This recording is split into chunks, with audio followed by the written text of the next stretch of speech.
One and all, it's Monday night and welcome once again to the Tilton Talk Show sponsored by AMG Logistics with myself, Paul Hipkiss from a sunny Stockton-on-Tees in a hotel room. Who? Where? Exactly. The chairman Alan Watton. Good evening, everybody, from a glorious sunny day on the south coast. I love it. I think this is the furthest away from you I've ever been, Al, to be fair. I'm sure I've been further away from you than this. No, we'd hoped. Mr. Robe Stroke Scarf, Mark Adams. Hello, everybody. Good evening. Hope everyone's still on a high.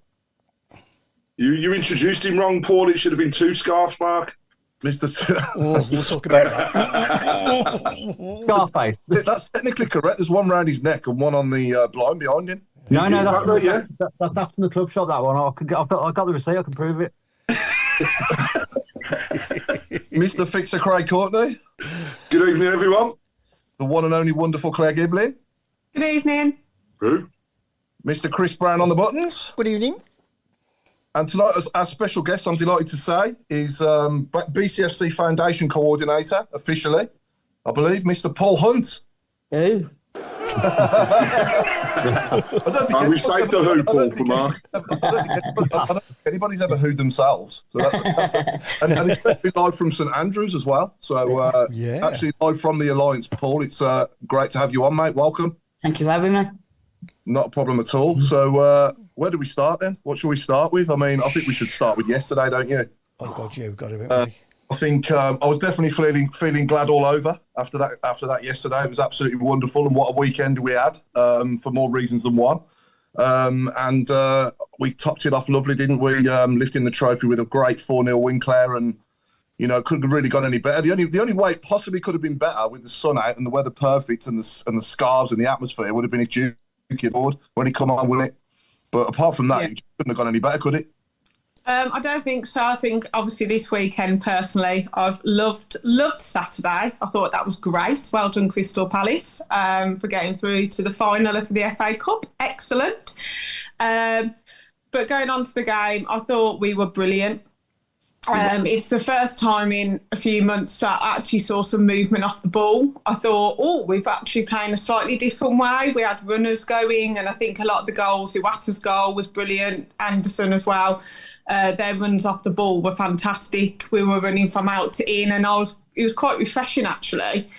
But I think the whole day was it was so emotional. I think I had tears in my eyes about 3 or 4 times, to be fair. And when Duke came on, they tried so hard to give him the ball to score. It was so obvious.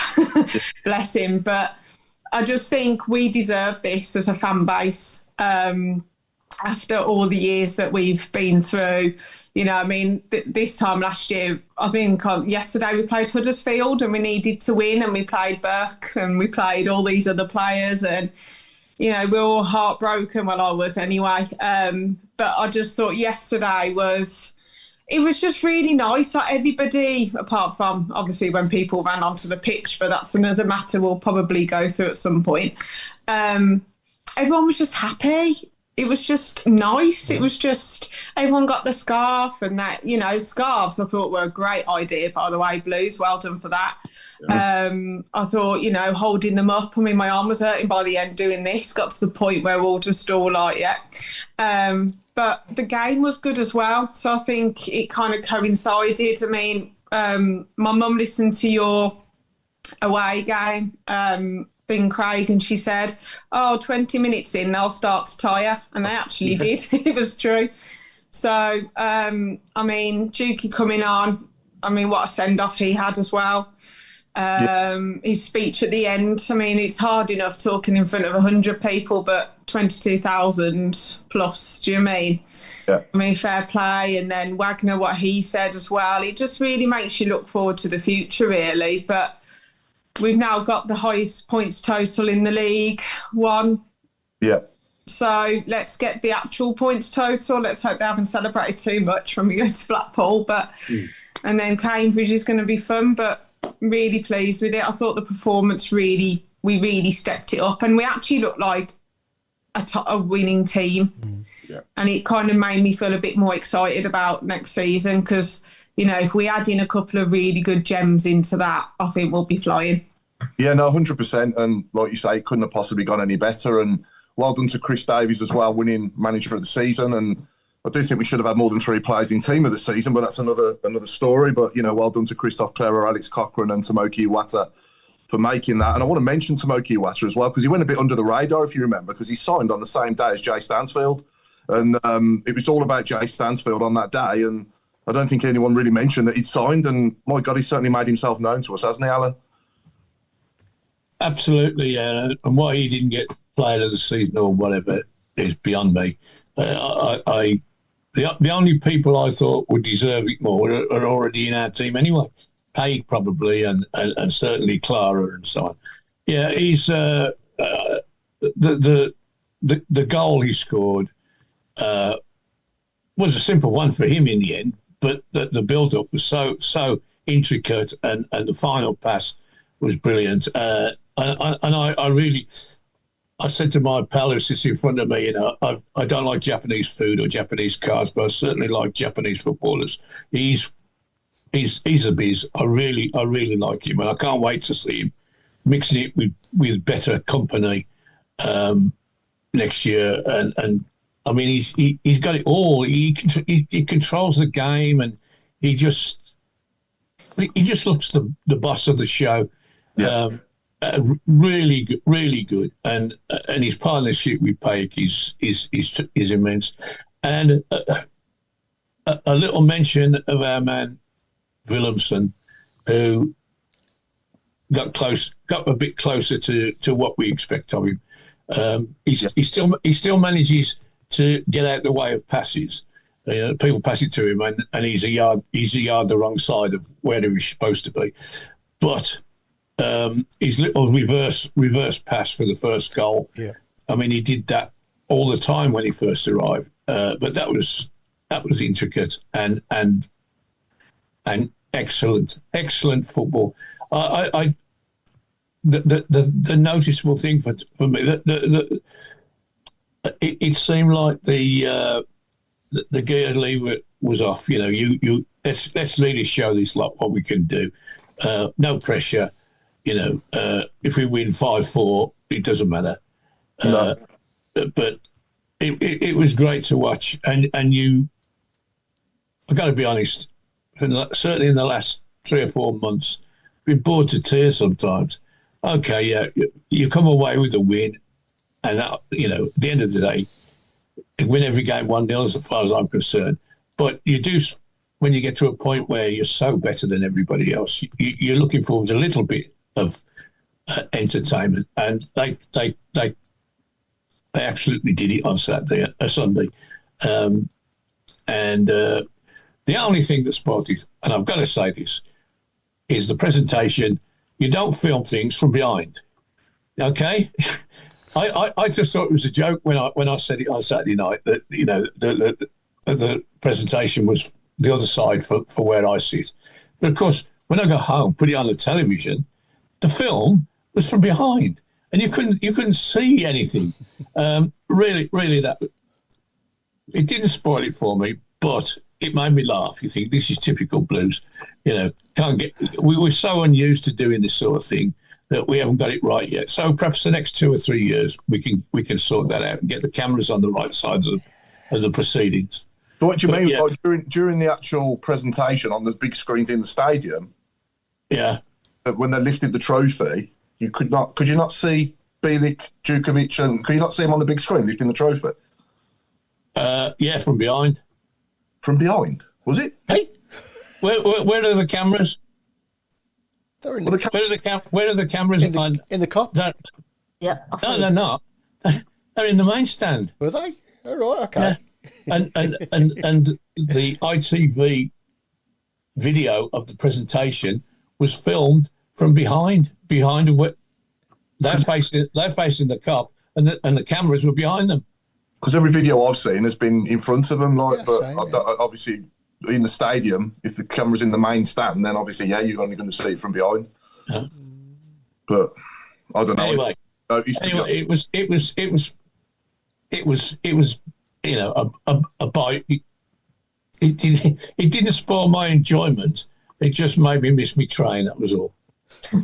Well, it was a special day, wasn't it? And it was one of the most special days Absolutely. in a long time. I try to think. Have we ever had a trophy presented to us after a match? I mean, I know 30 years ago we had to arrange a friendly against Forest, so we could present the trophy, and it was, there was about 10,000 there. But this was brilliant. Those scarves, I think that was fantastic. It was unbelievable. That was good. Yeah. Unbelievable. Yeah, I think it'd be a good thing, I'm not saying for every game, but for the big, for the big games, maybe the derbies and the games when there's a lot riding on it or whatever in the future, if they can invest in scarves like that, because Newcastle do it every game, don't they? Yeah, I think Leeds are doing it tonight, aren't they, as well? Yeah. So, but the fact that the DJ, Craig, played Glad All Over, I thought was absolutely hilarious. Clever, Brilliant. I did notice that, yeah. Absolutely, such a genius that was. And, there were people around me going, why are they playing that song? And I was like, Crystal Palace. But, hey, ironic as well, how you talk about the presentation. Look at the colours of the Sky Bet board. They're only blue and red, the same as Crystal Palace as well. Yeah, so it couldn't have been right. It was perfect. But what a spectacle. But, I mean, we talk about the day. Firstly, it wasn't spoilt by the Muppets, and they were Muppets that ran on the pitch. What they thought they were going to gain from it, I have no idea whatsoever. And why they decided to try and punch their way through people when they got back into the stands is beyond me. All I can say is 15 and 16-year-olds that has had a beer and they think they're hard when they come into a stadium, grow up, people. You ain't fans and you're not welcome back. But I'm not going to give them any more airtime because actually we should be celebrating what was a brilliant performance yesterday.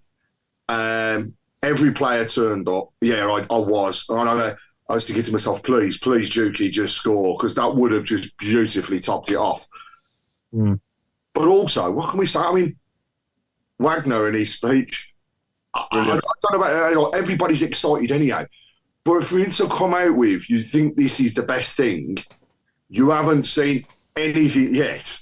He's just like, wow, what is coming our way? Because as Birmingham City fans, we're not used to this. And we've still got 2 games to go. We've just took the record off Wolves. We are 1 win away from taking now the record off those people the other side of the city, I think, for wins, aren't we, as well? Yes. So, and Reading. And Reading's points total as well. We're just setting the league on fire, but it was... Choice, like, while it's in my head, mate, can I ask everyone here and on the chat as well and watching, would you rather take this points record so that this season's remembered like for such a long time? And I'm not saying it just because it's after the event. I probably should have asked this before the cup final as well. But would you rather take this points record or win the Virtue Trophy if you're given the choice out of the points record? Yeah, absolutely. By a mile. Yeah. If we win the last 2 games, that record will last for 100 years. Yeah. Every record book, every Google, it'll be there. Yeah. So we can see the 111 points, and it'll be 34 wins, which is also the biggest number of wins anybody has ever had. Yeah. And it will be there for forever, probably. Because nobody really cares about the Virtue Trophy, because, it even changed names as we were playing it, so we would never know what it was anyway, and I just think the EFL will always be the Football League, won't it? So it would until football never exists, which is highly doubtful. I'd rather have the record and the history. I'd rather have history than a cup. Let's face it, how many people have won the Virtue Cup and been noticed? Because you go through, you don't Google Virtue Cup, do you? When you look at the league that you're going into, it's who holds the records. It's the first thing that comes up when you talk about the leagues that you go into. What are people aiming to achieve and get? And that's what it will be moving forward. Birmingham City, 105 points as it stands. We hope to get the 111. Bring it on, and then people will just go, wow. Yeah. Okay, that's a force. And it's already apparent how worried some fans from other teams are, because they're already going, oh, Birmingham are cheated. Look what they've done. Look, they're going to bring in money. Oh, look, they're doing all these different things. They're cheating. They've got to be. You know, Wagner's gone public regarding the revenue. It's not just a ploy. This is fact now. And also, got to go back to Saturday, right? FA Cup semi-final. Them the other side of the city. And what's in a 2-page spread in the centre of the Times? An article about Birmingham City. It's just like, this is just brilliant. You just couldn't dream of it a couple of years ago. Craig, the one thing that shocks me there is that you're reading the Times. Oh, gosh. Sorry. I'll tell you the truth. Somebody actually Looking at the pictures. Horoscope, sorry. Well, I did get upset because there wasn't many pictures and there were too many words. But apart from that, it was all right. But no, I mean, it's just ridiculous, really. We're on an absolute high, and I don't see it stopping. And do you know what? We haven't spoke about one other thing. We have gone all season unbeaten in the league. That's incredible. At home, yeah. At home, yeah, absolutely incredible. To think that we couldn't get over the line with 5 wins or 6 wins over the past few seasons at home, and now we've done the whole season. It's unreal. Considering as well, Craig, we've for the last 5 years been the team to beat. Like literally, we've been the lowest winners.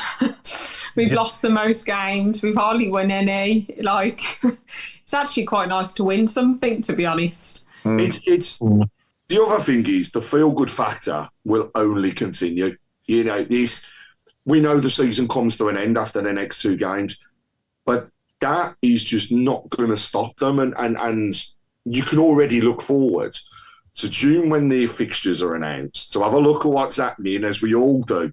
Where's the first game? Where's the last game? What's happening Christmas? What's happening Easter? Because that's where you all focus attention to start off with. Then it's going to be, when are we playing West Brom? Are we going to play Coventry? You know, is there going to be, is Derby still going to be there?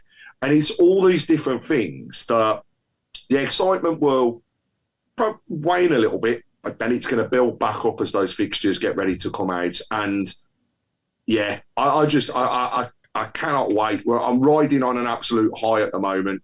2 games to go. And the other thing is, I cannot wait until Sunday night, because what a difference 12 months is going to make. You know, to be at a Players' Awards last year, with Stansfield taking every single trophy, a comedian that tried to make people laugh when we were all in the doldrums. This time around, you on about me? Well, I'm saying, you know what I mean? I'm glad you put yourself in there. He wouldn't have played.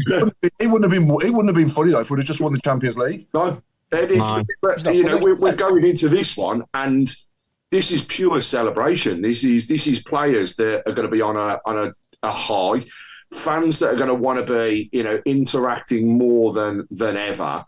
Claire, who's not going to stop stalking, you know, her man until she's got the picture this time around. I am the CEO of the Laird Appreciation Society, so you know what I mean? Like, and not just that, but as we'll come on to in a bit, it could be a double celebration, which would be absolutely amazing if that one comes off.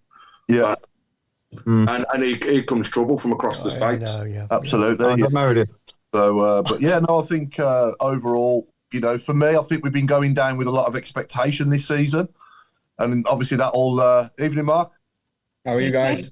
Or afternoon to you, is it? I've been sitting in the waiting room since 12:15. Bloody hell, mate. You know, I forgot to look. No, I've just literally just gone. Good. Yeah. We didn't care really. He's just humouring you, Mark. He really didn't. I'm trying to feel important today, but You got a scarf coming over to you? I did. Yeah, my dad stole one from somebody's seat, I think. Mark. So did Robe. Robe stole somebody's Spurs. Sorry, I thought I'd keep that one quiet. No, he really didn't. My mum was obviously there. My mum was at the game with Dad, so I saw Once him. it is, she'll send me. I saw him in the kiosk before the game and said hello. Yeah, they said. Yeah. Yeah. So, Yeah, they were loitering outside the Globe and Ball as well, but I was quite disappointed, Mark. Neither of them had a drink. They were waiting for you to buy one. That's what they said. They'll be waiting a long The time. queues were too big, mate. 25 minutes to wait for a beer. It's, again, another first outside St Andrews. Never happens that way. I'm told they're still stood there now, waiting for him to buy. Probably, yeah. They've been stood there all They'll season. still be standing there next season.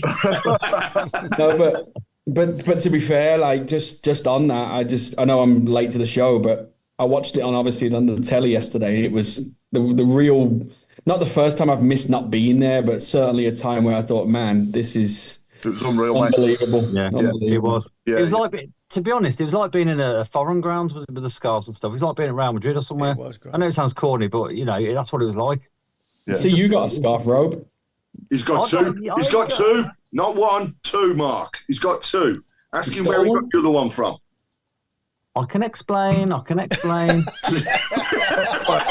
I was saying, anyway, I think this season we've gone down with a lot of expectation. Every single game, expecting to win. I'll say.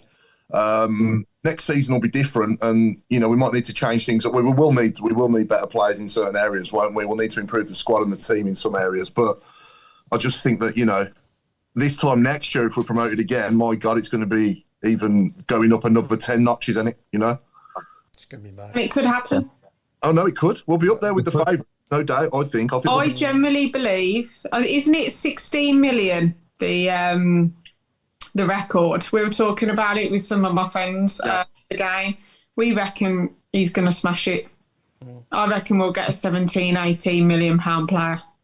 Really? Oh, Wagner wants all the records, doesn't he? Yeah. I'll be gutted if it doesn't happen, but I'll quote me on this. So 28th of April. And that reminds me, I want to say a happy 75th birthday to my dad today as well. My dad's 75 today, so he was in the program. He was in the program yesterday as well. Birthday. So we could get De Bruyne on a free transfer. Yeah, 100%. Yeah. So yeah. Anyway, Pay him that 16 million. But, Imagine that. Yeah. Mr. Hunt. Anyway, Paul, welcome to the show, mate. It's good to have you on, and obviously tell us that you're obviously joining us live from a very special place, I believe. Very special. Yeah, just in the Alliance. Yeah. The old Tilton behind us. Have you got a load of food in front of you and some drinks and everything? I wish. There's lots of glasses, but they're all empty. I believe you wanted to join us to talk about the is it the Blues? I forgot the name of it. The Blues Fest. The Blues Fest. Blues Fest. Yeah. So just a little bit of background. Obviously, the foundation is the charity arm of the football club. It's a charity in its own right, and we use the badges, the brand for the foundation. All our income we have to generate it ourselves through funding, through fundraising events to get programs up and running and make them sustainable. So the Blues Fest, it's going to be on Sunday, May the 11th. And it is basically going to be raising money for the disability sort of department in the foundation. So I am the disability coordinator for the foundation. So the money raised from that is going to go to that department to develop it from where it is at the moment. So we've got pan disability teams who play the running game. So that's all different disability players that play together. Autism, there's sensory, physical. So anybody that can run can play it all together. So at this point, I'd like to just say what a good job like Chantal's done with the pan disability set up here. I've come in and we're gonna, go and take it even further as well, and work both together and literally use our expertise to make it and make the disability department best in the country, because we're on that absolute crest of a wave at the moment on the pitch. So we want it exactly the same with the foundation. So yes, if get down there, we've we've got former players playing against West Bromwich Albion, former players. It's going to be a fun day, family day. Come down, you'll see players, you can speak to players, and yeah, it's just a really fun day. The other side of, for the funding is the parachair football. Has anybody heard of parachair football? No. Yeah, I have. Yeah, But it's Have you? I actually played in it one time, Paul. At did you? the grassroots show that they had at the NEC. Oh, right, okay. They put us. They put us in. We were coaching at the show, and they put us in against one of the Olympic champions. So it didn't go down very well for us. But it was fun for sure. Yeah, sure. Yeah, so the game's for four-a-side. It's fast, dynamic sport, and it's basically gives people in wheelchairs the opportunity to play football, just like their friends who run can play football. Yeah. And yeah, so I've been in parachair football for quite a long time as well. So I used to work down at West Brom, the Albion Foundation for 18 years. So I want to do exactly and better. Put myself under pressure here, and all better than we got down there. So yeah, so that's what the day is going to entail, and that is what the day is for, basically. Yeah, that's fantastic, and I think it's fantastic what you're doing, Paul. Talk us through, obviously, how it all began. How did it start? You know, when did you say, how long have you been doing what you're doing, and what's just talk to us about how long you've been doing what you do with blues, like what got you into it with blues, and how did it come about? So last summer I left the Albion Foundation and just done a little bit of coaching between for about 5 months, and then noticed that this job came up, applied for it, and got it. So and I started on January the 30th. So it's 3 months on Thursday that I've been here. Yeah, and you've been a regular fan of St Andrews since, obviously. Yeah, we've been 4 years old. Yeah. That's it. Yeah. So, it's great, Paul. A nice one, Paul. Yesterday was unbelievable. Yeah, really good. Like the West Ham, the semi-final, West Ham. Yeah. That was brilliant. But I thought yesterday was 10 times better. I don't know what everybody thought. Paul, that's what it is. Absolutely. You what, sorry? Because you're near me. You got to get Craig. I think, we've had some special nights and days at St Andrews over the years. I think most of the best ones we've had have been night games. Yeah. But that one yesterday was probably the best day game, I would say. I mean, Fulham springs to mind when we stayed up. That was good. Mm. But that, for me, that did beat Fulham yesterday. But I think the best atmosphere I've been in was probably Ipswich in the Worthington Cup semi-final. Yeah, I thought yesterday was Off the charts, mate. That was just, and also Watford springs to mind as well. Yeah, playoffs. Yeah. Unfortunately, we lost that game on penalties, but I remember standing there before kick-off thinking, I was 20 years old then with hair, believe it or not, and I'm thinking my hair's going to come off. I thought my hair was going to come off even sooner than it did with that atmosphere. It was unbelievable. Paul? Yeah. Paul? But, yeah. Can I just say that how they can get tickets for the day? Yeah, absolutely. Mate. Yeah. Anybody go onto the website? It's on the website. Just go to tickets, and you'll see Blues Fest there advertised. And also you can ring the ticket office as well, and press option 2. Okay. And the £10 for an adult, and it's £4 for young adult and concessions. Okay. Brilliant. Paul, sorry, Paul, for jumping in. Other Paul, can you tell us what players will be there? Drop any names. Put him on the spot. Can you let Craig in? I've let him in. Craig's got the list. No, are they?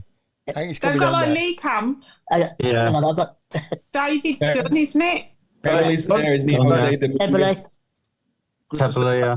Good to see David Dunn yesterday on the pitch at half time as well. Yeah. You're talking about the players that are actually part of the Blues Fest now, aren't you? Yeah, have you got the list there, Craig? I have indeed. So I've just heard you mention a couple. So, but I'll go through the full list that's been sent to me. So for those that are going to be hopefully in attendance, you are talking about there being Lee Camp, we just mentioned, Olivia Tebele, Roger Johnson, Darren Carter, George Friend, Gary McSheffrey, Craig Gardner, Troy Deeney, and the one and only Jose Dominguez. The lineup so far is great, and I know from messages from Paul and also a few others at the foundation, there are still some names to come that it's going to be a great day. Way to raise some fantastic funds for a really good cause as well. Yeah, fantastic. Just imagine what we can, if we get the wheelchair users can play football, they can play and represent the badge. Yeah, and for anyone who might not have caught it, Paul, just remind people of the date as well. Sunday, May the 11th. Okay, so Sunday the 11th of May. What time does it all kick off? Is it at midday or? Yeah, I believe so, yeah. For you? 12 o'clock kick-off, yeah? No, it kick off 3 o'clock. Oh, 3 o'clock. There's loads of stuff going on at the stadium. The car park and everything will be set up ready for families and kids. There'll be entertainments and stuff outside like you normally see.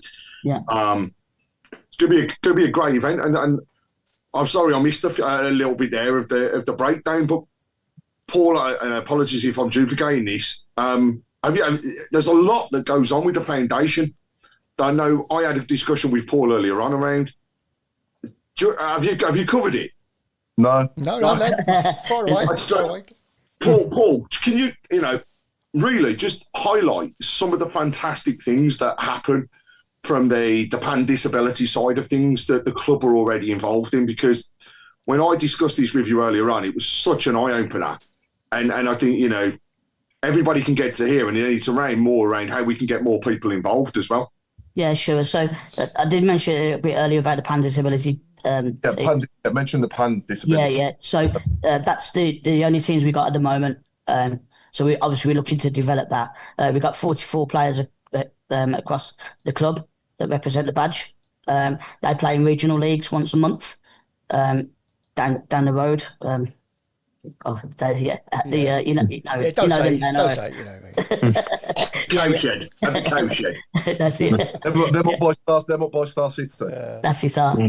Yeah. So so they play each month, and they're in a league, and they just want to win like anybody else will want to win.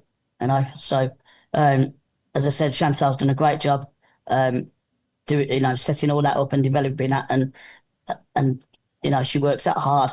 It's just great there that there's going to be 2 of us now that can take this disability department forward. Fantastic. That's really good. Yeah.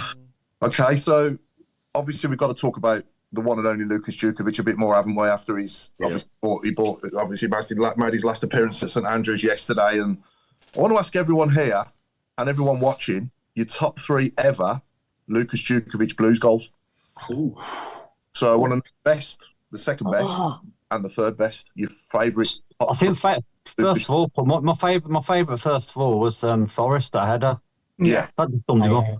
That was just the 2-2. That was just that header was unbelievable. Even his header on his debut as well, like 93rd minute or something, he scored a header on his debut, didn't he? Yeah, Sheffield. Oh yeah, he did. Yeah. The goal at Bristol City as well from Camps. Yeah, which springs to mind. That was an unbelievable goal. Did you remember the hat trick he scored against Rotherham as well, when he got the one free kick when Hutter sort of squared it to him and he absolutely belted it in the bottom corner? Yeah, along the ground. Yeah.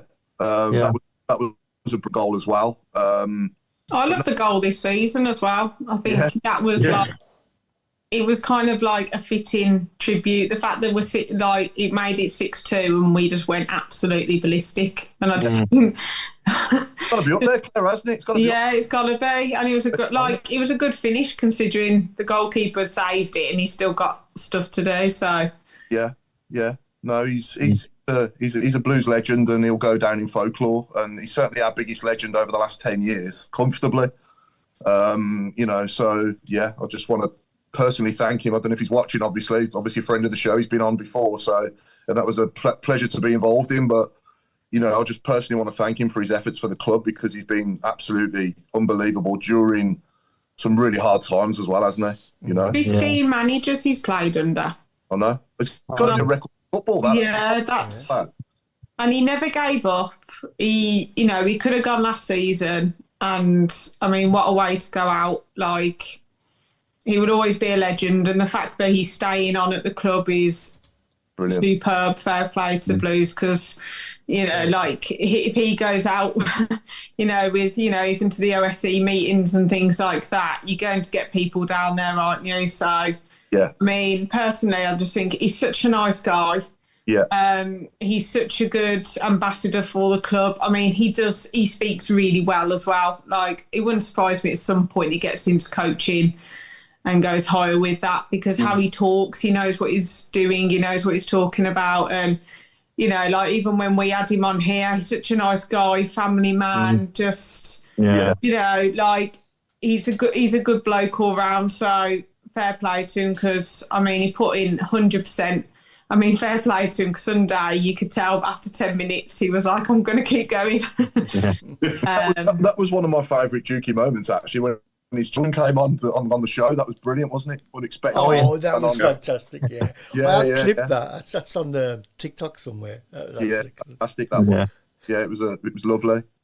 His speech was the epitome, not only of a player that was retiring, but reminded me a little bit of when Robbo retired as well, and the way that the fans had taken to him. I think the thing with Juki is he knew what the club meant to the fans, and that's what, you know what I mean? He wore his heart on his sleeve every single time that he turned out on the pitch. And I want to see him have some time in the next two as well, so that he can end on a high. But I will not forget the conversation that a lot of people had with him last year at the Players' Awards, when it was, don't go. We'll see what happens and stuff. But then he made the comment, didn't he, that he didn't want to retire on the basis of a relegation. He wants to finish his career on a promotion. Yeah. And that's exactly what's happening. And it's perfect the way he bows out. And I think, you couldn't actually have wished for a better occasion for a nicer guy. And I hope the club do something as well, in terms of, if you'd have done 10 years, you'd have got a testimonial. So I'd like to think that perhaps they can arrange something that can help out with that. And hey, Paul, next season for Blues Fest, you only have to call him, don't you? And I think he'll turn out in a blue shirt again, mate. Oh yeah. I love him to play on 11th. Yeah. I've said it before, and I'll say it again on here, that he's the best player I've seen in my life at taking heady goals at St. Paul's. Yeah. Anybody better than him taking goals with his head? We've had some good ones, don't get me wrong. I thought Heskey was good in the air when he played. He took some nice headers, didn't he? But for me, nobody was as good as him. Nigel Gleghorn. Well, Gleghorn, yeah, far post, yeah. Yeah, but I mean, what about you? Do you agree with that, Paul? Do you agree with that, Lucas Djukovic? Have you seen anyone better at taking goals than Lucas Djukovic in your time? No, he's really good, and he just tries so hard. Everything he does, he runs. But yeah, it's just I'm so pleased that the club looked after him. Yeah, 100%. He's such a nice bloke. Yeah, really is. I asked him when he came on here, didn't I, about that, and he just said it's all about the timing and getting, the ball. The quicker the ball comes in, the more chance you've got of scoring if you can head it down. Yeah. That's what he said, because the goalkeepers find it harder, obviously, getting their hands down quick, low, left or right, save the ball, than obviously if you're going straight at them. Just wish he had that chance at Wembley, didn't he? I thought, I just wish that would have gone in. Yeah. There's a few comments on the message board as well, they're just echoing what we've said. Fraser Higgins has said, though, that he has heard that Duke is going to be the new Bo Brummie. Simon Andrews has said, Dukey, top guy, true professional, and he cannot think of a game where he never gave 100% for the team. And that, I think, is definitely true. Don Kavanagh has said the goal at his header at Hull last season was a good one. Yeah, that was. The Baggies as well. He got a good one as well, didn't he, against the Baggies? He got a couple against the Baggies, but the one springs to mind off a corner at the Hawthorns when he was in the yellow shirt. So that was a good one. And I've got to say, I feel for friend of the show and always listening, joining in, Stacey Mason. who she's got his signature. He's got his name and signature as a tattoo, and she's going to be in floods of tears. I don't know what we're going to do to try and cheer her up, but I'm sure she'll be stalking him throughout the rest of this season and as things continue. But what are people's thoughts on what he'll go on to do? I mean, I was asked on WM on Saturday when it was announced, and the one thing I said was, he, for me, is a perfect fit for working with the kids because he is a role model. He's been there. He's done it across the different divisions. Striker, heading the ball. You're not allowed until a certain age now to head a ball in football in school. So when you come into the game at a later stage and want to learn, there's no better professional really to go and learn it from. No. Sorry, Craig. I was going to say he's such a good all-rounder. He could put his hand to most things. I don't know. He might, like I say, he could get involved with Craig Gardner at player recruitment, or he could go down coaching later on. Well, he said on here, didn't he? Coaching or scouting. So I just hope he's around for another 10 years. I hope his affiliation with us goes on for another 10 years. Yeah. He's part of furniture now, isn't he? I think eventually he's got all the credentials to be a good manager as well. Yeah. Well, like you say, Paul, who knows? He could be with us. And just in reply to DDT, he says, now Duke's retired, can we get him on? Well, we have had him on, actually, and he's the only... I will try again. He's the only current player we've ever had on Tilton Talk, but yeah, we're going to try again. Yeah, do anyone that hasn't seen that episode, do literally catch up on that, because it was one of the best episodes that we've done, wasn't it? It was a classic. I think Ethan Laird should come on. Yeah. Yeah, I'd Anyone... Look, anybody, just get him on this program. Dude, we've seen the girly moments in some of the other shows, Claire. We wouldn't be able to just stop you from being all the show. So it could be the quiet. Did you see him dancing at the end? Did you see him dancing? He was great. He was on a little boogie to himself in the centre circle on his way to go and get his friends and family. And I was like, go on. Lardinio. We had a song for him the other day. Lardinio. At Burton, yeah. We called him Lardinio. It was hilarious. Lardinio. He reminds me of Jono a lot with his mannerisms and his personality. Yeah. He comes across, doesn't he, to Jono, yeah. I mean, that video of him doing the training ground tour as well was fantastic, wasn't it? Yeah, I smiled all the way through that. So he's just fun. He's just a great guy, isn't he? He's just... Yeah. He's like laughter, smiling. That's what you want. Yeah, he's got an infectious personality. If a lift broke down, then you want to be stuck in it with him, wouldn't you? Yeah. Actually, I can't think of anybody that you'd rather be stuck with than anything. Actually, it'd be brilliant. Why did we all look at Robe?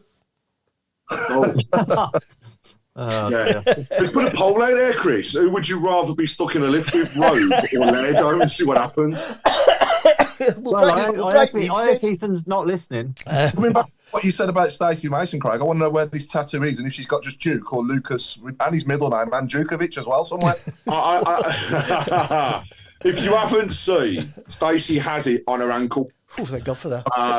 She actually got a tattoo of him on her ankle. And then, as the story goes, Solihull Moors, pre-season game, she met up with him and basically asked him to sign her ankle underneath the picture. Then took that signature and got it tattooed. So I am sure, and I know she's listening. So Stacey, if you've got a picture, send it me and we'll get Chris to show it if we can on the screen. But yeah, he found it highly amusing, the fact that Stacey'd even done it. But we talk about fans, but besotted, Paul. That's all I can say. Besotted. Wait until Sunday night. You'll see her. She'll just be stalking him.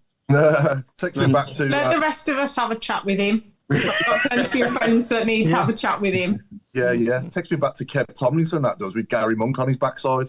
Oh, yeah. Oh, yes. He had his backside signed as well. He had his backside... Yeah, he got him to sign his backside, didn't he? Got that tattooed as well. Yeah. That was it. Above his face. He had his face tattooed. Because I think he said if we stay up or something, didn't he? It was a bet, wasn't he? Yeah. I wonder if he still got it. Didn't got much choice, has he? Really? Laser removal. That's what I heard. Yeah. Headers of the ball. That'd be a right pain in the butt, wouldn't it, if you had that done? I'm here all week. Mick Harford's come up quite a few times now on YouTube and on Facebook. Headers of the What he ball. said? Bob Blanchford as well. Yeah, these are before my time, Chris. In my time, Yeah. I know I look older, but I'm only 45. No, so you do. 46, actually. Sorry. Really? Oh, I thought it was I tell you what, I didn't realise you were younger than Mark Adams, Paul. Well, do you know what I mean? That's impressive, that is. Yeah. Yeah, I know. Yeah. Really? I think Liam Daish, for me, Liam Daish headed a bowling ball into that goal half the time. Every header he scored was like a bullet. Yeah. Yeah. Yeah, I remember the one against. Well, also got a few, didn't they? Yeah, Horse. Yeah, don't get me wrong. We've had some good ones, but I just think the way he took heady goals. Was Yeah. Oh no, the Duke was great. Yeah, fantastic. Okay. So moving on then, we've played another couple of games, haven't we, since we were last on with Ian Dutton a couple of weeks ago. So we drew 0-0 at home to Crawley, didn't we, on Good Friday, was it, I think? Yeah. And couldn't quite get the breakthrough in that game, could we, and score, but we still obviously didn't remain unbeaten after that. I think that was just a bit of a sort of come down maybe still after Wembley, wasn't it, and stuff. So it didn't quite happen for us that day. And then we had a good trip to Burton Albion on the Monday and won that 1-2-1 and played pretty well, I thought, especially after we scored. I mean, we didn't really look like scoring that much, did we, Claire, up until we did score? But once we scored, that was it, wasn't it? We got our rhythm. Yeah, I think that they came out at us a little bit more after we scored. Stamstead literally celebrated right in front of us, which was great. Yeah, good goal. And yeah, it was a great goal from him. Stano took his goal really well as well. And like Burton, they're all right. They're just they gave us a bit of a game, but otherwise, I think it was more like a training session, to be honest. Yeah. And Al, this is making me think now. This typical Blues thing has gone because that was a bogey ground for us, Burton Albion. Absolutely. Yeah, you took the words out of my mouth. Yeah. That's another thing you could say to Chris Davies. We've never won here. Yeah. And he probably knew that, you know, because he does his homework, doesn't he? And he probably knew that, and he thought, you know, this is not going to continue. We're going to win here today. And if you're sort of not well up on all the statistics, it would that I mean, if you think about the games we played there, they're in absolute nightmares. You know, defeats from the jaws of victory all the time. But that it was so authoritative. You know, it never looked like we were ever going to be in any trouble. No. And yeah, that's another one to tick off. You know, we got rid of that bogey off our back, monkey off our backs. Yeah. And that pleased me probably as much as any other result, especially away from home. I mean, I don't think we'd actually beaten them at home. Oh yeah, we beat them in the cup one, but in the league, we hadn't beaten them at home. No, we haven't. Yeah, so we've done the double over them this season and buried that hatchet now, haven't we? Absolutely. Yeah, so all these sort of bogey grounds and bogey teams now we're starting to overcome. When we went down to the third division the first time, I remember saying we found out that we've got another 20 bogey grounds. And unfortunately, one of them's our own. But you know that sort of gallows humour has gone now. See, we don't even think of things like that. It's great, and it's frustrating that when you play for 25 minutes and you rattle a crossbar and blah blah blah and you don't score, it can get frustrating. But we've done that when we've been triped. So you come away and you haven't scored. I mean that has been a problem for us for 10 years. Other than probably when Che Adams was here, we couldn't score enough goals. And you look at the statistics, you don't think, we had a six against Barnsley, 7 against Fulham, and what else? A couple of 4s. But when you look at the goal scoring, you got blokes with We've scored over 100 goals this season. When was that? When did that happen the last time? You know, and we don't draw many blanks, do we? You know, No. we had a couple of nils here and there, but we don't draw them. Even when it's tight, we get that goal. You know, and I always sit there thinking, as soon as the first goal goes in, game over. We ain't going to lose now. Now, we've probably will point out a game where we did, certainly we didn't win. Wrexham, I think, brings to mind. But generally speaking, that goal goes in. The opposition are now, what do we do now? You know, we can't sit here all day defending, wasting time like we've been done for the last hour. And as soon as that goal goes in, and it goes in. You know, it might be a struggle, but somebody sticks it in the net. And we've had so many different goal scorers. Everybody in the squad virtually scored. It's only Pake hasn't scored, I think. Pake has. Yeah, Pike scored. When? the week. He did. He scored it. Oh, he did. Yes, you're right. Tilton, yeah. There's only Grant Hanley, I think. Grant Hanley and the new left back. I want to give him a shout out as well for his performance at Burton Albion. I thought he was brilliant that day. Yes, he did play well. He was my man. You look at our statistics, a goal difference of 50. I know. You know, you don't do that if you can't score. No. So it hasn't been spectacular, but it's been very, very efficient. You know, we scored against you. You don't win. Correct me if I'm wrong here, but even if you half that goal difference and went for plus 25, and then you sort of took 30 points off us next season, you know, we finished on, say if we win the last two games and we finish on 81 points next season, that'll put us in the top 6, won't it? Yeah. Yes. I think it's going to be totally different now. It's going to be 100% hard. Yeah, it's going to be totally different because we need to be able to adapt to the way that we play. Because I think if you know, like we played in a certain way, we've managed to break teams down. For example, like the Stevenage game the other day, you could tell it was our second team, but you could tell it was our second team. Yeah. And then obviously we then brought on all the subs and it just changed the game completely. Yeah. I mean, how it wasn't a handball against theirs and they blamed Stano, but that was another, you know. But I mean, Cochrane's finish was exceptional. And then to go over 100 points was just brilliant. But I just think when people know how you play, especially as you get higher, I think it's harder. And I think you have to be able to adapt your play more. For example, like, you know, that's why the Southamptons, the Leicesters and that are coming back down again because they haven't been able to adapt to their play. Well, actually, like Forest, they adapted. They went, right, we need to be solid at the back, stay up. Now we can kind of play how we want to play. Yeah. And I think that, like, for example, I mean, like Leeds are about to come on. They don't let many goals in. So you have to be defensively good. We haven't really had that. Like where we've had runners come at us, we haven't really had it where, you know, the only game we've really had that was Newcastle.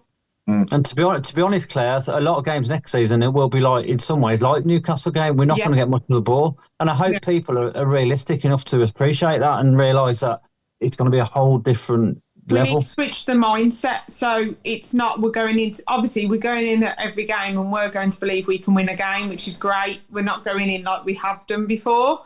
But I think we need to be a bit more realistic. I'm not saying that we're not going to do well. Top 10 for me would be excellent.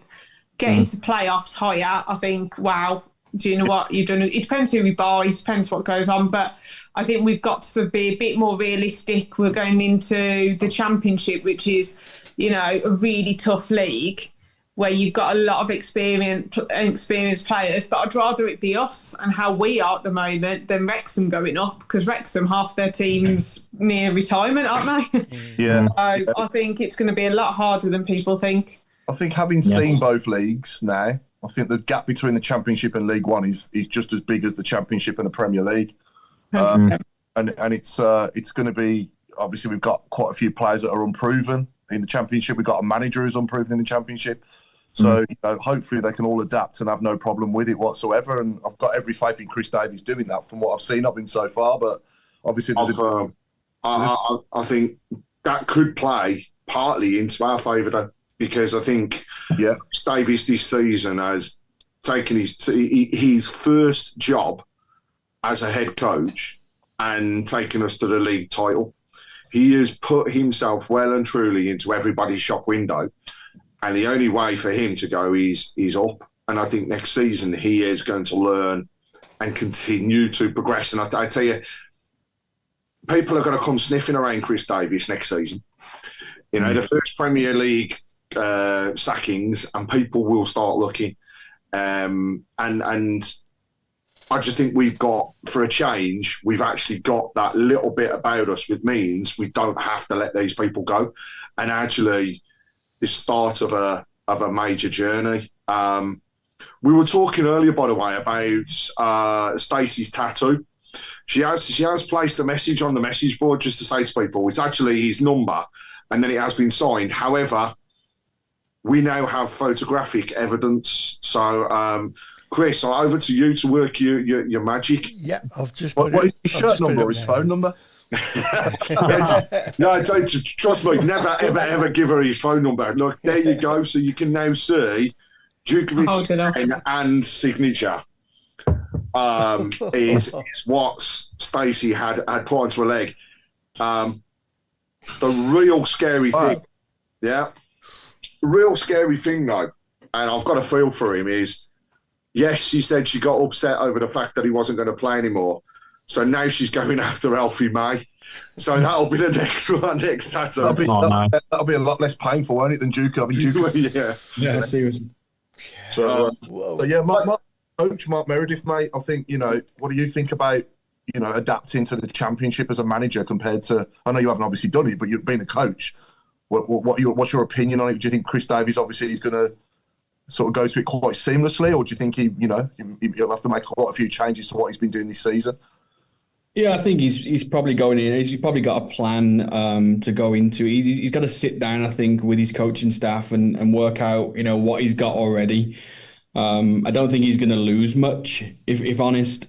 You may get a couple of people. Djokovic is obviously gone, and maybe Belic, from my thoughts, maybe on the way out. But apart from that, he's pretty much got the choice of what the squad is now. And I think he's just got to look at it. What Chris Davies does a great job of, I feel, is that his resume is a little bit different to other coaches. He's been in a lot of the recruitment side of the game, a lot of the analysis side of the game with Liverpool and people like that. So he analyzes teams and leagues from all over the country. And I think that's going to be a massive help for him and us as a club, that he can analyze what's in front of him, see who he's going to play. And over the next couple of weeks, it's important because you're going to get the promotion and relegation of each division. You're going to get playoffs and stuff like that. So it's going to get to the stage then when he has a clear picture of who we are going to play next year, and then what he feels like he needs to add. Yeah. From my point of view, I think he probably needs to add 4 or 5 strong players into the group. I'd like to see the opportunity given to a lot of the signings that he already made. And listen, I think full credit to Craig Gardner, because I think every signing that he's made or brought to the club has been excellent. I don't think there's been really any that we're massively frustrated with. It's the interesting things of people like, Lee Buchanan and Dykes and people like that have missed a lot of the season through injury. They're still our players. Deion Sanderson's still our player. Those type of players. I think it's now back to the drawing board a little bit on who you feel would be capable, and then who's going to be your big signing. I've heard over the last couple of days, obviously, as soon as Vardy, I don't want Vardy, I think he's too old now, but as soon as Vardy decided he was leaving Leicester, that Birmingham's name was there. Obviously, Wrexham's name's now there as well, with them going up.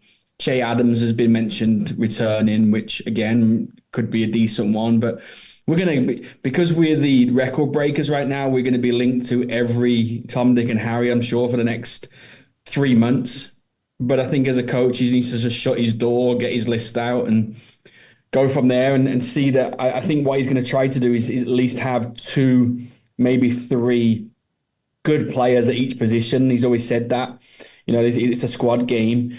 And I feel like every time he has made a replacement in these areas, he's put quality in there, hasn't he? Yeah, no, yeah, he has, yeah, definitely. So I got full trust in him. It's going to be tougher. It's going to be tougher for him as well. It's his first year in the championship, and it only gets harder. I just hope, and I know we talked about it briefly as on this show. I just hope the fans understand that there's going to be a reality check there. It isn't going to be as easy as this year has been. So I don't want it to get to the stage where, and I'm not saying it's going to happen, but we're 10 games in next year and we haven't won many games and everyone start calling for the guy's head. We've got to be smart enough to know that this is still a building thing for us. And I'm with Claire. Anything within the top 10 and above, I think is a massive success for us next year. Yeah. Going on to, sorry, Paul, just say quickly, going back to the Crawley game, it's a really weird little bit of negativity. Some people were booing at the final whistle and saying it was embarrassing and stuff like that. And it's just like, what? It was awful. There's only a minority. The expectation levels are they're high at the moment. But I think, just coming on to what Mark said there, what people have got to realise is this actually isn't just a little step between this league and the championship. It's a major one. It's shown here. I know we spent money and people will always say, oh, they bought the league, they did that, they did. We bought the players. You can't make every single one of those players gel unless you've got the people around it to make it happen. And that's the key difference. That's what helped Davis get manager of the season. Not us winning the league, but the fact that he took a club and a group of players from the doldrums to the ultimate high, brought in basically the players that he has done and got them to gel, and all of them stood out. And I think that is credit to Craig Gardner and the recruitment side, because what they've done is they've done the homework, not only on the ability of the player, but also the mentality of the player. Because many seasons, how many times have we gone, we don't want those people to turn up and wear them shirts again? Right, Burke, nobody wanted him around. Claire offered to drive him back to Germany. We had other players. The people were saying the same thing. Don't come near us. Don't put the blue shirt on again. Yeah. And yet this season, I can't name one. I can't name one that I would say that I wouldn't have back in a blue shirt. I think all of them have deserved their opportunity, and I think they'll get an opportunity. But do I think we will see them all again? No, I think there might be a few shocks as the window opens, and I think we'll move on to players we don't necessarily think at the moment that we would move on. But whatever we do, and whoever they bring in, we know will be for the better of the club, and that's where we've got to aim, isn't it? Are we aiming to be promoted again next season? We'd all love it. Do Knighthead want us to be promoted? Hell yes. You can tell that Wagner's already on the case. He is already doing it. He is pushing our club. He's pushing the city. And more to the point, it's how it all comes together. Yeah. Now, before we come on to the fun stuff, Craig, I'll just very quickly, want to go around the room. Player of the season, goal of the season. I'll start us off. Player of the season, Cochrane. Goal of the season, Iwata against Newcastle. Claire? I voted for Clara and Iwata. Okay. I mean, there's no right or wrong answer, is there? There could be. Even if you'd have said Paik, if you'd have said Iwata, player of the season, even if you'd have said like Stansfield or Allsop, I wouldn't have argued with it. Do you know what I mean? Even Ben Davies as well. There's been that many candidates. It's going to be interesting to see who actually does win it. But yeah, Mark Adams? Same as you, Paul. Cochrane and Iwata. Okay. Paul Hunt? Clara and Iwata. Mark Meredith? Clara, and then I'm going to go Dykes in the FA Cup. Oh, shout. Okay. Right. It's a good shout, that is. It is, yeah. Oh, God. Cochrane, and for me, Stansfield Barnsley away. Yeah, it was a screamer, wasn't it? Right. Alan? Well, I was in the Cochrane camp probably a month and a half ago, and I think Clara in the last 6 weeks has overtaken him because he's not deviated from his consistency. I think that Cochrane just got a bit tired towards the end, and he wasn't as good as he was for the first 3 quarters of the season. So I'm going for Clara now, and I can think of a dozen really good goals. There was 2 on Sunday. Yeah. But at the end of the day, as I said before, Iwata's goal against Newcastle, I nearly jumped out. Well, I did. I jumped off the settee. It was such a shock, and to hit a football that hard, that straight, it's still going up when he went under the crossbar. The goalkeeper nutted. I've got to go for that. Yeah, it's the best goal I've seen at St Andrews live in my life so far. Never mind this season. So, but yeah, last but not least, Chris. And this goes out. Sorry, Chris. This goes out to everyone on the chat as well. If anyone can keep record of the votes, and then we'll. I'm keeping tallies as we go along. Yeah, and then we'll come up with a Tilton Talk Show player and goal of the season. Probably after the show, and put it on the. We can put it on the page, can't we? After, Chris. Yeah, I'm going Clara Iwata. It was a really tough call, though. Mark put the cat amongst pigeons in. A slow, really closely followed by Dykes. Dykes, yeah. I think Keshi deserves a mention as well. I was going to say the goal against Huddersfield, probably one of the best away goals. That would be my away goal of the season, closely followed by Stano at Barnsley. But I mean, I think we were all in shock when that went in, and I just remembered literally, it was pandemonium. Yeah. It was great. Yeah, it was fantastic. Okay, have you got any? I think Dukey's goal has to win moment of the season, right? Moment of the season, moment of the season. Yeah. Is that? Can you vote for that? Was that on the app? I don't think it was. Oh, it normally is, but maybe not this year. It wasn't even a competition for young player of the season. I don't think any of the other players really made any more than half a dozen appearances all season, apart from. So if he doesn't win that, I'll be amazed. I think he was up against the likes of Brandon Keeler, wasn't he? And people like that, so it's not even going to be a competition, that, unfortunately, as well as Brandon Keeler did do when he come in the team earlier in the season. He got and that's another goal that deserves mentioning as well. He got who are we talking about, Paul? You faded off in mind. I'm talking about young player of the season. That was the other option on the app, Al, when they asked you to make your votes. And Jay Stansfield was by far going to be the winner on that one, in my opinion. Anyway, I think so. Yeah. So moving on, Chris, have you got a who or Paul? Do you want the short answer or the long answer? So they're both the same. The long answer is both knows. The long answer is no. Short answer is no. Okay, and same goes to Barnett's as well. No. We have got the tally and the poll so far, just for your reference. Clara and Iwata are heads and tails above everybody so far.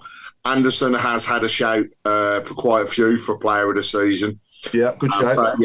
Iwata's goal is the only one at the moment that's is being voted for. And as I say that, another one comes through, which is Brandon Keeler's goal at Charlton, which also was class. Right goal. I do want to, if we can, I want to come on to a couple of things just ahead of getting Paul's 1 to 11, which I know he's worked hard to do. But firstly, this weekend, it's huge. Birmingham ladies go into this weekend 2 points behind the leaders. We are playing the leaders at St Andrews. It is the do or die game that we all, at the end of the day, wanted it to. We didn't want to come down to the last game, but it's got there. So I know, and I've said it before, the ladies' football is not everybody's kettle of fish. However, Sunday, the ladies need you more than ever. We need St Andrews to be as full as possible. The club are already putting the details out around how tickets can be purchased, and watch out for further things in regards to what happens on the day, etc. But if you can make it down to St Andrews, £8 for an adult, £2 for a kid, let's get the place rocking. We've got a record attendance. We'd love to beat it. And we know that it's possible. The demand is there. It's on Sunday. People were asking Sunday straight away, how can we get there? What can we do? Ticket office and online to buy your tickets, the same as you would do for the men's. The difference is it's the COP that's open at the moment. But why, and I go back to it, why couldn't we have more stands open? It would be absolutely amazing to go into the end of the season with the men's team promoted and champions and the ladies team promoted and champions. Let's not forget one spot in the Women's Super League to get up there. That's it. One spot, and we deserve our opportunity to do it. Amy and the team have done some wonders. Amy this week has become the she's won the Writers' Award for Manager of the Season. So we got Chris Davis taking the men's award. We got Amy taking one of the ladies' awards. So it is all being recognised. But please, come along, support the ladies. Let's get behind them. Let's back them. And let's see both of those teams getting promoted. And watch out for my posts. I will get out there as much as I possibly can leading up to the game. I'll be there myself. And I know for people that are going to the Players' Awards, it's going to be tight between going to the game, getting home from the game, getting changed and getting back into Birmingham. But it's possible to do. So, look, let's get down there. Let's support Amy and the rest of the squad, and let's help them get that title as well. And so, yeah, watch out for more. And Paul, I know we've mentioned earlier on around the foundation, around the events, the Blues Fest. But what else can we do to support the foundation in terms of raising funds? What other areas can people go on to? You know, can they donate? I've seen a couple of people asking, can they donate on websites, etc. So are there ways to do it? Because I think it's a substantial amount of money, isn't it, that's needed for one of the power wheelchairs alone? Yeah, of course, yeah. So the answer to your first question is you can go online and donate as well on the foundation website. Okay. I'll put a link up for everybody on that. You what, sorry? Excellent. I'll put a link up as well for everybody on that. Thank you. Excellent. And talking about the chairs, that the chairs cost literally like £10,000 per chair. For somebody to go and play football in a wheelchair will cost them 10 grand. Wow. Yeah, so that's why we're doing all these fundraising events to get the money to get chairs for some of the fans that I've been speaking to, match day that want to have a go at it. If we could get the chairs, they can have a go, and that's what we're doing all this for. Paul, just going back to the power chairs, I'm fascinated by this. Do you say you're a player? No, I'm not a player. Oh, right, okay. I've coached. I'm terrible. In this power, so are the positions like as in football? Are they like defenders, midfield? It's four-a-side. Four-a-side, yeah. Okay. Yeah, you have a goalkeeper, but that goalkeeper can play out as well, so you can make 4 players out.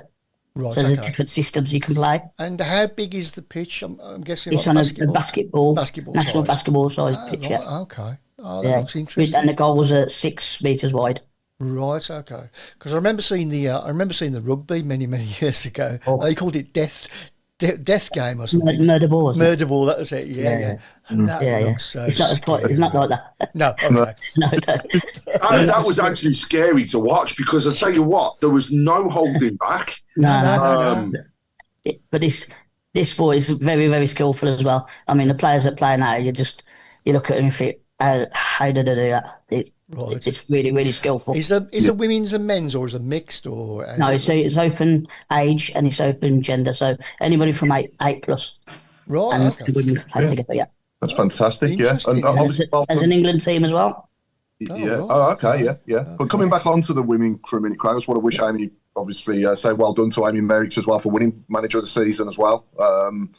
That's a fantastic achievement. And what is the record attendance, Craig, for the women's team? Do you know? So, not off the top of my head, but I know when I look at it, one of the records was set when we were in the women's top league previously. But also, we have had a game against Liverpool pre-season, which attracted a large number as well. But if you take, we've had easily 2,500, 3,000 at quite a few of the games. Yeah. But take the Cop. The Cop alone, if that was full, is about 9,000 now, I think, since the seat reshuffles, etc., that took place. Yeah, because we had it full for Warsaw, and it was about 9.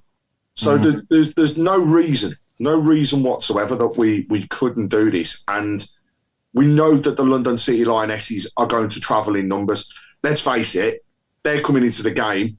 They're leading the pack. They just have to sit back and get a draw, and that's it. They're into the top league. But from what we've seen this season, and I think the camaraderie within the women in comparison to the men is so similar. The type of football that you will see, the Birmingham women in full flow it really is a pleasure to watch, and you can see that every single one of them is fighting for a shirt. I'll go back to it. It's a family atmosphere. It's a family occasion. You're not going to get somebody that's a diehard football fan that loves to go down, have a load of bevies beforehand, go and shout and scream, go into a ladies' game. It's just not going to happen. But what you do get is those families, and it's a brilliant family day out. The kids get the entertainment outside that's put on by the foundation. There's the posters and the different things that happen inside the stadium. The players at the end of every single game walk around along with Amy. They will sign all the posters. So last time around, it was arranged for them all to have Sharpie pens. So each player had a Sharpie pen. So they come up to the fans and he's like, "Right, do you want your poster signed?" Yeah, sign it. Then there's the footballs they sign, the shirts. It's just, it's brilliant. It's totally different. And let's also not forget, the Alliance and stuff is open as well. So it's not just if you want to go and sit in the stadium and just have watch the game in the normal seats, as we like to call it, but the posh seats are available as well. So there are deals and things laid on. I've just had a brainwave, Craig. Just the salesperson in me has just had a brainwave, and I think the one way that they could increase the capacity on Sunday, and pass this on while you're there, Paul, put the scarves on the seats again. Mm-hmm. Yeah, could do. Mm-hmm. Yeah. And the other thing is, it's really, and I still actually find it strange, but sitting in the stand having a beer while you're watching the football, and I know it sounds really weird to say, but it's just different. They all did it round by me anyway in the Tilton. They all brought the beers down. It is weird. It is strange. So I blame Chris. You know what I mean? It's your fault. Anyway, as we come into the final third of the show, Paul, I want to come on to you, mate. The floor is yours for your 1 to 11. So tell us your formation, and then start us off, obviously, with the personnel. Then come on to the manager, captain at the end, mate. This is hard. How long did it take you? You what, sorry? How long did it take you to do it? Been writing down, crossing out since Friday. About 50 goalkeepers. And this is in your lifetime, mate, yeah, so far? You what, sorry? This is your lifetime? Yeah. So I've gone the old 4-4-2. Okay, so I've gone Joe Hart. Yeah, good shout. Okay. Right, Stephen Carr. Oh, yeah. Yeah. Steve Bruce. Yeah. Roger Johnson. Happy birthday to Roger Johnson today, by the way, as well. Happy birthday, Roger Johnson. Yeah. Martin Granger. Louis Donowa. Oh, Yeah. Oh, God, there's a blast from the past. I was going to say you're playing it safe and then you throw that in. His song was great as well, wasn't it? He'd be good in this team now, wouldn't he, on one of the wings? We need pace. Yeah. Brian Hughes. What a player. Barry Ferguson. Standard as easy. Look, when you can say it. Standard as easy. Yeah, brilliant. And it's just the top two. Christophe Duguay and Mikhail Forsell. Oh, wow. That's a It's team. actually, That's a there's some team. names in that team that I don't think we've had shouted out for any of us. Show me age, you know. There's I think there's Louis Donoghue is an absolute. That's an absolute genius one It's a because good to team, the winger and then to have two people up front that can score with their head as well. Yeah. That'd be so. Who would be your manager and who'd be your captain, Paul? I've got manager Steve Bruce. Player manager. player manager. Yeah. Yeah. And the captain Barry Ferguson. I thought you were going to say Steve Bruce again. I was toying with it. Can't have him in the team and manager and captain. You must have wrote Seb Larson down and scrubbed him out though. Absolutely. Jose Dominguez. Ben Foster, Ian Bennett. Oh, that's like Robbie Savage. We've had some good keepers as well. Jude Bellingham. Yeah. I forgot about that one, didn't you, Paul? About Jude Bellingham. Just in case he's watching as well, Paul Devlin, did you write him down and scrub him out? Of course, Sorry, yes. Paul Devlin, I didn't know. You're in so much trouble. And another one as well, probably if he's listening, Ian Clarkson. Sorry, Clarky. Clarkson. No. That's a good side. That's good. I like it. You got a good mixture of of sort of different teams there as well and different sort of times. Yeah. So, I mean, Roger Johnson and Scott Dann was a good partnership as well, wasn't it? yeah, but him and Brucey, Rod and Brucey together would have been good as well. Yeah. I enjoy doing that. Yeah, that's good, mate. No, thank you for that. So, last 5 minutes, this has gone quick again. It has, yeah. So, Maz wants to know, wasn't Donald a left wing? Donoghue, he played on both, didn't he? No, I played both. Could have absolutely willed it, West Brom, then. On the right. Yeah. Yeah, I was there that night as well. I know it was. Well, yeah, brilliant goal. Yeah. Stunning goal that was. Let's come on to predictions, actually. So, Wednesday night, Blackpool away, followed by Cambridge away on Saturday. Claire, I'll start with you. I mean, I'll take a 1-0 at Blackpool and take us enough time to get there. Cambridge, well, free hit for both, isn't it, really? 4-0. But yeah, where did that come from? Yeah, I've got a feeling we'll sign off in style. Yeah, I wouldn't be surprised either. Road? I'm going to go for a draw at Blackpool. I think might have had a few celebrations yesterday. So I'm going to 1-1 at Blackpool, and I think we'll just destroy Cambridge. I'm going to go 3-0 at Cambridge. That's destruction. All right, then. I'll go 4 then. Hey! Five. Go on, keep going. Mark Meredith, you're on mute, in case you don't know who he is. I go 1-1 as well on Blackpool, and then I'll take a 6 against Cambridge so we can see Chrissy Stong again before the end of the season. Paul, give us your predictions, mate. Don't worry about it. I'm going to go a draw at Blackpool, 1-1 as well, and 3-0 at Cambridge. Yeah. Let's hope Jukey scores. Yeah. Brilliant, that would, wouldn't Great. Does anyone think we'll mix it up a bit for the games? he? Yeah. Definitely. Yeah, I think so. Blackpool 100%. Yeah, well, I think so. Yeah. Craig? I'm going to go for a 2-0 at Blackpool. Oh. And I just think I agree with Claire. We're going to end on a high, so I'm actually going to go. I think I'll go the highest one so far, and I'm going to say 5. I just fancy us to get 5 at Cambridge. I really do. Okay. Hopefully Morrow isn't too worn out after that, if that happens. I don't know if he's going to go down with them to League 2 or not, or what. I don't know. Well, good luck to him if he does. Obviously, I hope he does continue to play into next season, but I think he's probably good enough still for League 1, isn't he? I would say. But Alan? Well, excuse the pun, but I think Blackpool will be on the beach, and we'll beat them 2-0. And we haven't scored. We've scored everything from 1 to 7 this year, except 5. So I'll put that in for Cambridge. 5.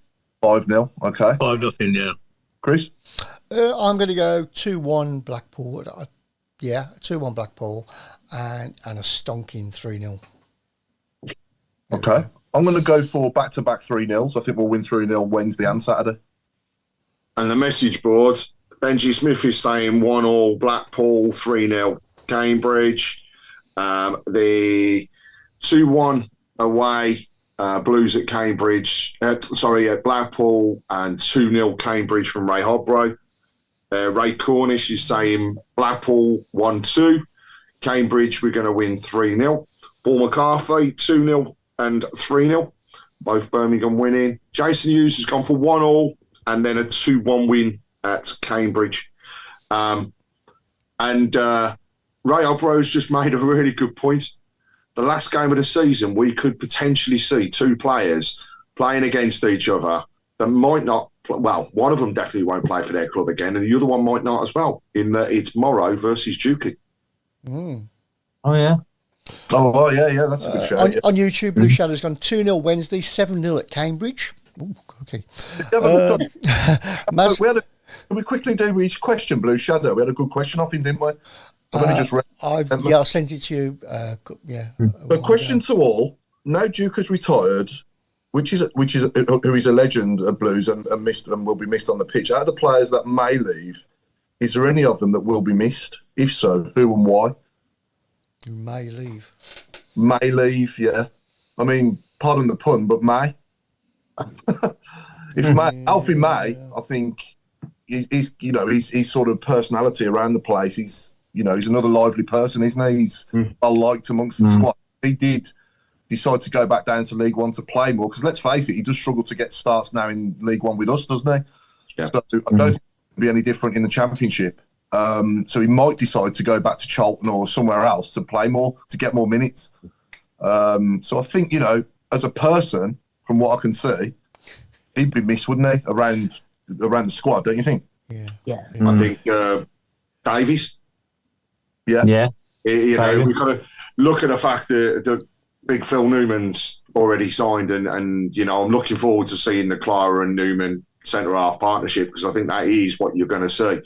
I hope Davies does stay, but I think he could be a very similar position to that of Alfie Maypole and want the game time. So, I see him move on. Remember, though, you do get more subs. True. In the Championship. True. And also you need a squad. So, I think you might say that, but then I think there's always injuries and stuff. Paul, can I just let you know, Blue Shadow is a young woman, not a man. There you go. Oh, okay. Sorry. And so Chusa says, can you change your name to Light Blue Shadow? Did I mention? I like Bielik. I think the writing's on the wall for Bielik, isn't it? Cavan has just said that as well. Actually, he's a likeable fellow and all-round player, but we think we'll see him go. Yeah. What about Lyndon Dykes will be around, won't he? Don't know. I think he'll go. Yeah, I wouldn't be surprised. I mean, I just don't think it's like he hasn't been my favourite player, but I think he's tried every time he's come on. Like, I can't fault his effort. No. But I think he will go for extra minutes because of Scotland and things like that. I just don't think it's worked out. And I think if you then got two extra strikers, get someone tall, get someone pacey, I think we've got, even with Alfie May, he can always come on and, he's going to work hard. You got Jay. Just think we need someone tall like a Dukey, and we need someone fast and tall with pace. What about Kieran Dowell? I don't want him to go anywhere, but Keshi Anderson, he's out of contract, isn't he? I don't want him to go, but let's hope we can keep him on. But I think we would miss Keshi if he disappeared. He seems to have come into the goal scoring swing and everything. Do we think writing's on the wall for Peacock Farrell? Yeah. Definitely. I think we're in Fergie time now, aren't we? Yeah, Paul, you've got 2 minutes. Chris putting his arms out obviously tells us that it's now full time. So I thought he was doing the Jude Bellingham celebration for a minute. Nobody can see me anyway. So we've been the Tilton Talk Show. Thanks for watching, everyone. It's good night from me, and it's good night from Claire Gibney. It's good night from me. Safe travels to everyone that goes away as well. And it's a good night from Craig. And it's a good night for me. And listen, please, please, please back the ladies. Let's get behind Amy and on Sunday. Get down there to support them as much as possible and keep an eye out on Tilton Talks page. Look out for the Women's OSC page for all of the updates that's going on. And the club will be announcing things as we go on. Good night, everybody. Congratulations to Chris Davis and Amy again. And I'll hand over to Mark Meredith.